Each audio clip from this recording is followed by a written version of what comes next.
वालेकुम एवरीवन, क्या हाल है बच्चों। आज हम बहुत इंटरेस्टिंग टॉपिक पढ़ने वाले हैं, पंक्चुएशंस। क्या पढ़ने वाले हैं आज हम? पंक्चुएशन मार्क्स पढ़ने वाले हैं, ठीक है। तो सबसे पहले देखते हैं कि पंक्चुएशन मार्क्स होती क्या है। पंक्चुएशन मार्क्स होती हैं एक तरह के एसेंशियल कंपोनेंट्स होते हैं जो रिटन लैंग्वेज में यूज़ किए जाते हैं। किस चीज़ के लिए? टू क्लैरिफाई द मीनिंग यानी कि मीनिंग को क्लैरिफाई करने के लिए यूज़ किए जाते हैं।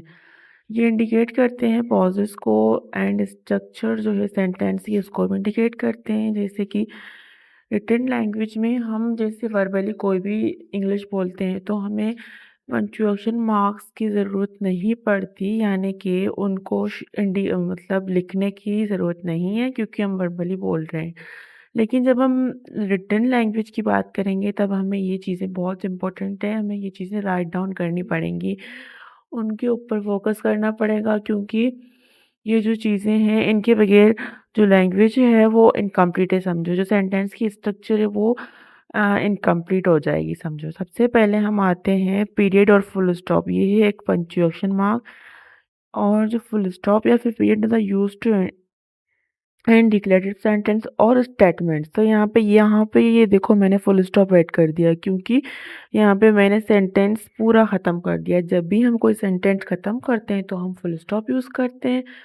और जो एब्रिएशंस होती हैं यानी कि फॉर एग्जांपल डॉक्टर एक वर्ड है तो उसको मैं शॉर्ट फॉर्म में जब लिखूंगी तो मैं क्या यूज़ करूँगी? DR यूज़ करके फुल स्टॉप यूज़ करूँगी, ठीक है। तब मैं क्या करती हूँ, डॉक्टर लिखने के बाद DR लिखने के बाद मैं क्या यूज़ करती हूँ? एक फुल स्टॉप या फिर एक डॉट वो मैं लिख देती हूँ। तो उसको बोलते हैं एब्रिएशंस, ठीक है। फिर दूसरा आता है हमारा कॉमा। कॉमा हम यूज़ करते हैं indicate a pause in a sentence, यानी कि किसी भी सेंटेंस में कोई बीच में पॉज करना होता है। जैसे कि यहाँ पे मैंने पॉज किया सेंटेंस तक पढ़ के, ठीक है।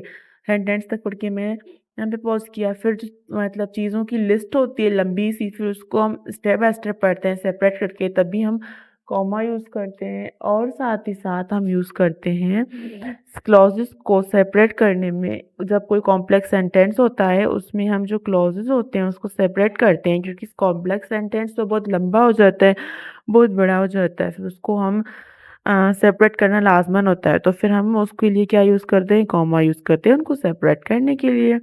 देन आता है क्वेश्चन मार्क। क्वेश्चन मार्क हम यूज़ करते हैं indicate a question in a sentence. किसी भी सेंटेंस में रिटन लैंग्वेज में जब हम कोई क्वेश्चन करते हैं तब हम क्वेश्चन मार्क को ऐड करते हैं क्योंकि ये बहुत इंपॉर्टेंट है। अगर किसी क्वेश्चन में क्वेश्चन मार्क नहीं होगी तो किसी भी टेस्ट वगैरह में हमारे मार्क्स भी जो हैं कट कर सकते हैं टीचर्स, ठीक है।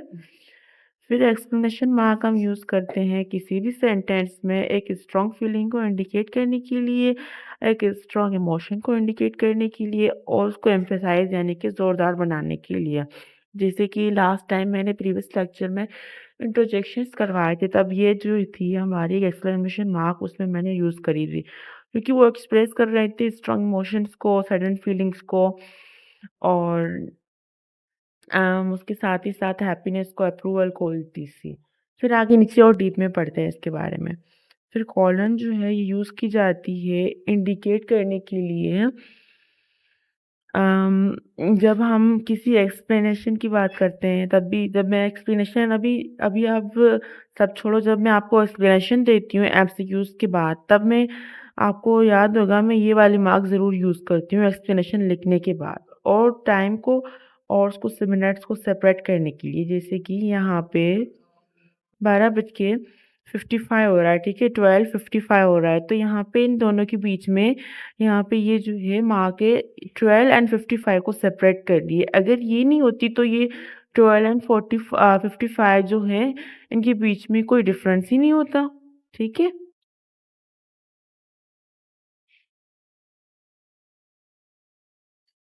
फिर उसके बाद आ जाता है हमारा semicolon. Semicolon connects to independent clauses that are closely related but could stand alone as separate sentences।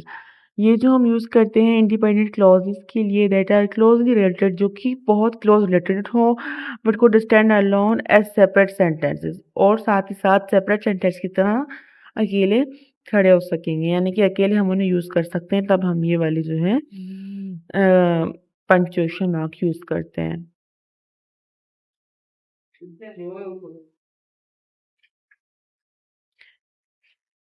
फिर आता है हमारा जो है next quotation mark. Quotation mark हम तब यूज़ करते हैं जब हम किसी सेंटेंस में इनक्लोज डायरेक्ट स्पीच की बात करते हैं, या फिर किसी कोटेशन या फिर किसी लिरिक वगैरह की बात करते हैं, तो हम ये कोटेशन मार्क जो है ऐड करते हैं सेंटेंस में, ठीक है। फिर नीचे मैं इसका एग्जांपल भी देती हूँ और डीप में पढ़ाती हूँ। फिलहाल मैं इंट्रो करवाती जाऊँ हर एक का, ठीक है, वन बाय वन। फिर एपोस्ट्रोफी। एपोस्ट्रोफी जो है हम यूज़ करते हैं इंडिकेट पोजीशन और कॉन्ट्रैक्शन, किसी भी चीज़ की पोजीशन या फिर कॉन्ट्रैक्शन शो करने के लिए हम एपोस्ट्रोफी यूज़ करते हैं, ठीक है। और जो जैसे कि तो शी इज़, तो जब हम यूज़ करते हैं शॉर्ट फॉर्म में तब हम एपोस्ट्रोफी ज़रूर यूज़ करते हैं, या फिर पोजीशन दिखाने के लिए she is my sister's pen, तो ये मेरी बहन की पेन है। सिस्टर्स जब हम वर्ड लिखते हैं तब हम क्या यूज़ करेंगे, एपोस्ट्रोफी उसके साथ यूज़ करेंगे, ठीक है। फिर आता है हाइफन। हाइफन यूज़ करते हैं हम joint words together to create compound word, यानी कि एक कंपाउंड वर्ड बनाने के लिए हम इसको यूज़ करते हैं। और to indicate a word break at the end of a line, जैसे कि for example sister in law. तो सिस्टर इन लॉ या फिर ब्रदर इन लॉ हम वर्ड बोल रहे हैं, तो यहाँ पे बीच में ये वाली जो मार्क है हम यूज़ करते हैं, क्योंकि इस वर्ड को हम कंपाउंड वर्ड बनाते हैं। जैसे कि sister, brother, in and law, ये जो है 3 वर्ड्स हैं, इसको हम कंपाउंड बनाने के लिए ये वाली जो है हमारी पंक्चुएशन मार्क है यूज़ करते हैं। फिर हम यूज़ करते हैं डैश। डैश जो हम सेंटेंस में यूज़ करते हैं किस लिए, टू इंडिकेट सडन ब्रेक और change in thought with in a sentence. किसी भी सेंटेंस में जब हम कोई ब्रेक छोड़ देते हैं, कोई ब्लैंक छोड़ देते हैं, तब हम क्या यूज़ करते हैं, डैश यूज़ करते हैं, ठीक है। फिर उसके बाद आ जाता है एलिप्सिस। एलिप्सिस किस लिए हम यूज़ करते हैं, इंडिकेट ओमिटेड वर्ड्स और ट्रैवलिंग ऑफ थॉट, ठीक है। फिर आ जाता है हमारा पैरेंथेसिस, जिसके लिए हम यूज़ करते हैं use to enclose additional information or asides within a sentence. किसी सेंटेंस में जब कोई एडिशनल इन्फॉर्मेशन यूज़ करनी पड़ती है तो हम साइड में ये वाली मार्क देके उसको उसमें लिख देते हैं, ताकि सामने वाला बंदा समझ जाए कि ये जो इन्फॉर्मेशन है वो एडिशनल है, यानी कि इजाफिया है।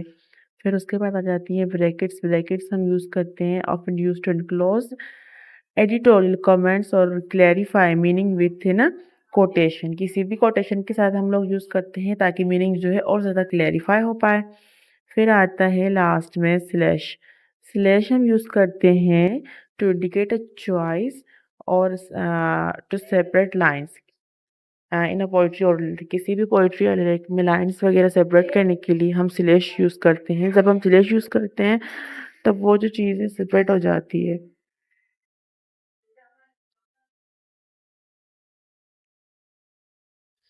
फिर यहाँ पे नीचे अ, यहाँ पे ये जो है कैपिटल लेटर्स की बात हो रही है, तो कैपिटल लेटर्स हम किस लिए यूज़ करते हैं, हम कैपिटल लेटर्स सेंटेंस को स्टार्ट करने के लिए भी यूज़ करते हैं, एक ही पॉइंट ये है। और किसी नेम के लिए भी यूज़ करते हैं। जब हम सेंटेंस में नाउन यूज़ करते हैं तो हम कैपिटल यूज़ ज़रूर लगाते हैं, ठीक है। जैसे कि यहाँ पे ये देखो, मैंने जो ये एग्जांपल्स दिए हैं, जैसे कि ब्रिटिश ब्रॉडकास्टिंग कॉर्पोरेशन, ठीक है, ब्रॉडकास्टिंग कॉर्पोरेशन, तो यहाँ पे सारे कैपिटल लेटर्स से स्टार्ट हुए हैं। फिर उसके बाद for the first word indirect speech, यानी कि अब जो फर्स्ट वर्ड है डायरेक्ट स्पीच में हम यूज़ करते हैं, जैसे कि आई सेड, तो यहाँ पे मैंने क्या किया है, कैपिटल लेटर यूज़ किया है। फिर हम इसको यूज़ करते हैं for the important words in titles of the book, place and films etc, यानी कि जब हम टाइटल वगैरह यूज़ करते हैं सेंटेंस में तब भी हम कैपिटल मतलब लेटर्स यूज़ करते हैं। फॉर आर प्रॉपर नाउन्स, ये देखो वही बात आ गई, नाउन्स जो प्रॉपर नाउन्स होते हैं उसको भी हम कैपिटल लेटर से ही लिखते हैं।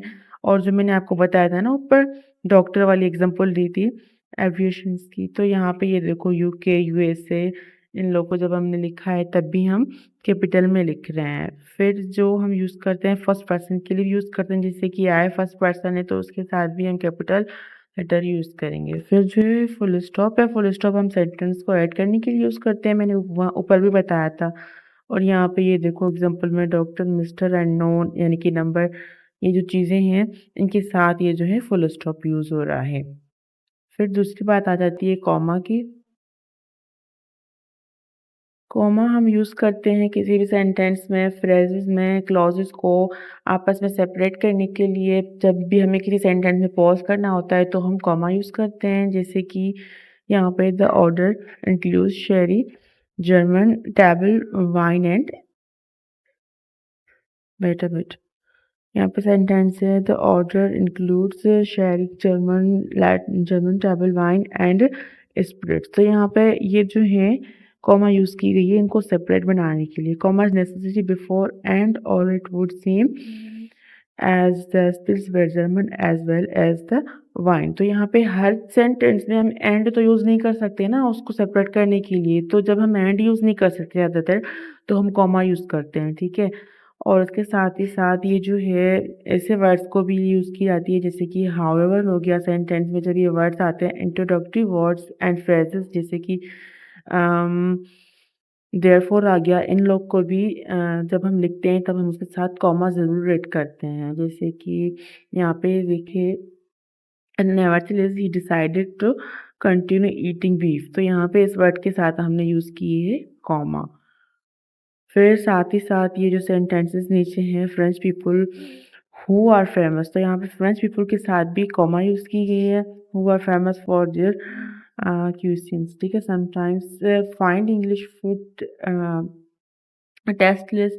तो यहाँ पे देखें हर चीज़ में जब भी मुझे पॉज़ करना होता है तब मैं कॉमा यूज़ कर रही हूँ।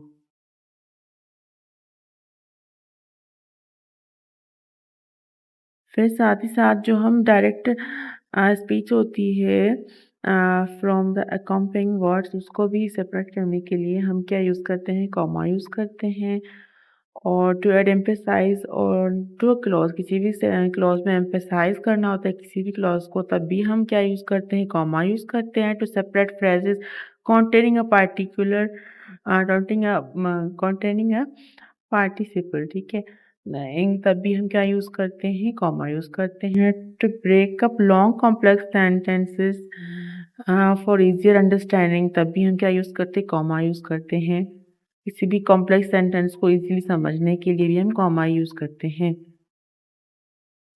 फिर हम यूज़ करते हैं सेमीकोलन। सेमीकोलन किस लिए यूज़ करते हैं, this is the infrequently used, it is used usually, it is usually used. मैंने ऊपर भी बताया था कि जो टाइम या मिनट्स वगैरह होते हैं उनको सेपरेट करने के लिए भी यूज़ करते हैं या फिर जब एक्सप्लेनेशन वगैरह देते हैं तब भी ये यूज़ करते हैं। जैसे कि it is now the autumn season, तो यहाँ पे देखो यहाँ पे ये वाली सैंपल हम मैं बोल रही हूँ कि ये जो है अभी ऑटम का सीज़न है इसलिए जो पत्ते हैं the leaves are falling quickly, जो तेज़ी से गिरेंगे। फिर दूसरी बात जब हम टाइम की बात करते हैं तब भी हम ये यूज़ करेंगे। फिर दूसरा है हमारा कॉलन। कॉलन जो है इंट्रोड्यूस करता है किसी भी चीज़ की लिस्ट को। जब हम काफ़ी चीज़ें होती हैं, एक लंबी लिस्ट होती है तब हम ये वाली जो है ना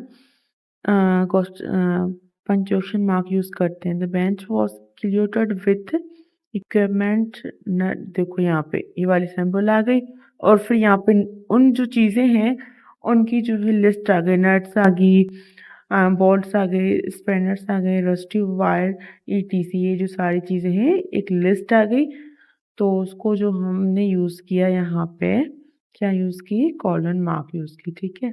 और जो क्वेश्चन मार्क होती है ये हम यूज़ करते हैं क्वेश्चन के लिए, मैंने ऊपर भी बताया था। ये देखो to whom were you speaking, he ask me why ask me why are you so early. तो यहाँ पे हमने क्या यूज़ किया, क्वेश्चन मार्क यूज़ की क्योंकि यहाँ पे ये क्वेश्चन किया जा रहा है। और दूसरी बात जब हम क्वेश्चन मार्क की बात करेंगे तो इसको हम यूज़ नहीं करेंगे इनडायरेक्ट क्वेश्चन में। जैसे कि I was asking to whom you were speaking, तो ये क्या है, एक इनडायरेक्ट क्वेश्चन है ना। तो हम इसमें क्वेश्चन मार्क को ऐड नहीं करेंगे, जैसे कि he wanted to know why I was so early. तो अभी मैं आप ये दूसरे उसके अल्फाज हैं, यानी कि वो मतलब जानना चाहता है ना कि मैं इतनी जल्दी क्यों आई हूँ, क्यों हूँ। तो यहाँ पे ये जो है एक इनडायरेक्ट स्पीच है, तो इसके साथ हम क्वेश्चन मार्क यूज़ नहीं करेंगे।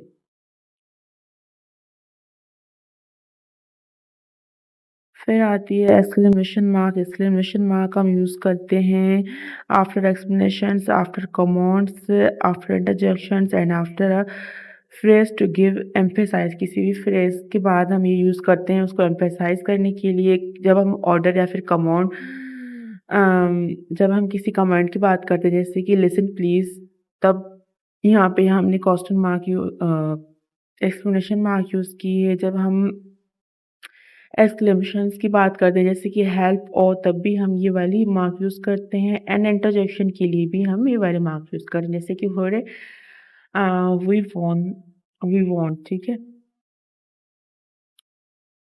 जैसे कि यहाँ पे सेंटेंस है half price first ends Saturday, ठीक है। तो ये जो है एक फ्रेज है व्हाट अ डे। तो इनको एम्फेसाइज करने के लिए यहाँ पे यूज़ की गई है हमारी एक्सक्लेमेशन मार्क।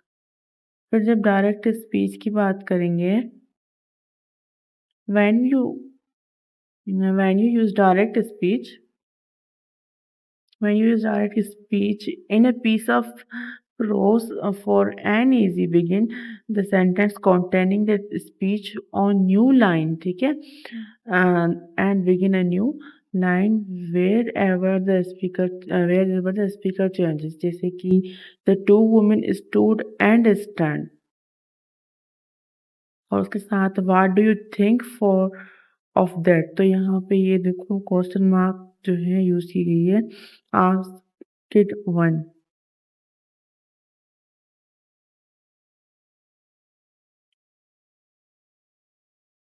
जैसे कि यहाँ पे सेंटेंस है I am not sure replied the others seems a bit odd to me. तो यहाँ पे लास्ट में हमने कौन सी मार्क यूज़ की है, एक्सक्लेमेशन मार्क यूज़ की है, ठीक है। फिर ये नेवर अगेन ही सेड, तो ये जो सेंटेंस है place all punctuation belonging to the direct speech inside the quotation marks, ठीक है। तो यहाँ पे ये एग्जांपल है, कोटेशन मार्क जो है नेवर अगेन जो है कोटेशन मार्क के साथ यूज़ की गई है, साथ ही साथ एक्सक्लेमेशन मार्क भी यूज़ की गई है, ताकि इस सेंटेंस को हम और ज़्यादा एम्फेसाइज कर सकें इसलिए।